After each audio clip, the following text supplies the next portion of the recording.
hindi ako susuko. Kung ayaw nila sa OPIP ko, ibibenta ko sa iba. Doon sa may gusto. Buti na talaga hindi ko na makita yung babaeng yun. Bihis na bihis si Caroline nang lumabas ito dahil isa siya sa 3 panelist na magja-judge kay Bingo sa pagprepresent niya ng proposal niya para sa GLC na sila ni Irene ang pinili ni Carlo na kasama niya. Habang naghahanda naman si Bingo sa bahay nila ay nagpa-practice ito kung paano siya magprepresent habang nakaharap sa salamin. Todo suporta naman sila Lola Nene at Monching na natataranta na habang nagbibihis si Bingo na kung ano-ano na ang inaabot nila sa binata, kung anong bagay na sapatos sa damit niya, na pati ang breakfast nila ay hinanda nila pati vitamins ng binata na sobra namang natuwa si Bingo dahil ramdam niya ang suporta ng isang tunay na pamilya.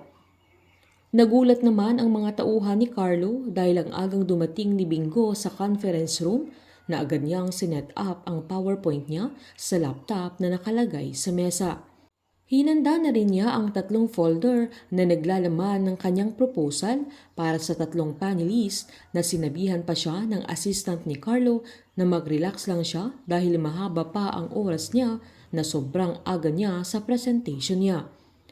Pinaliwanag naman ni Bingo na inagahan na niya na baka mabangga na naman siya ng bus na dahilan na sasabihing late na naman siya, gaya ng nangyari noong magprepresent sana siya pero dahil kay Caroline ay hindi siya natuloy dahil na late na siya. Sasamantalahin ni Bingo ang pagkakataong binigay sa kanya at hindi niya yon sasayangin lalo't nakalaan yun para sa pagpapaopera ni Lola Nene at pangnegosyo niya. Kaya gagawin niya ang lahat, makuha lang ang grant. Nang umalis na ang tauhan ni Carlo ay nagtry pa siyang mag-present na parang meron ng mga panelists sa harapan niya.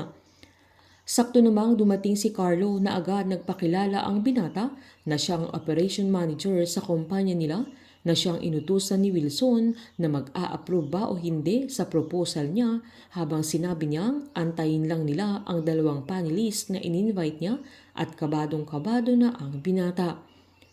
Paglabas na Irene sa elevator ay nakita niyang nauna na si Caroline at nakatalikod siya pero napansin niya agad ang bag na gamit ng dalaga. Sa reaksyon pa lang niya ay alam na ni Caroline na naiinis ito na pareho sila ng bag na agad namang sinabi ni Caroline na nang makuha niya ang memo ay yun na ang bag na pinili niya. Sinabihan ni Irene ang dalaga na umuwi muna ito sa bahay nila para palitan ang bag niya. Agad namang sinabi ni Caroline na maganda na yun para twinning sila na mas lalong nainis si Irene at sinabing ayaw nga niyang maging kapatid ang dalaga na mas ayaw niyang maging kakambal niya. Malaki ang selos na Irene kay Caroline dahil kahit anong gawin niya ay hindi niya mapapantayan ang talino at galing ni Caroline na maging si Bettina ay ramdam nilang mas mahal ni Wilson ang dalaga kesa sa kanila na kahit kabit lang si Divine na kanyang ina.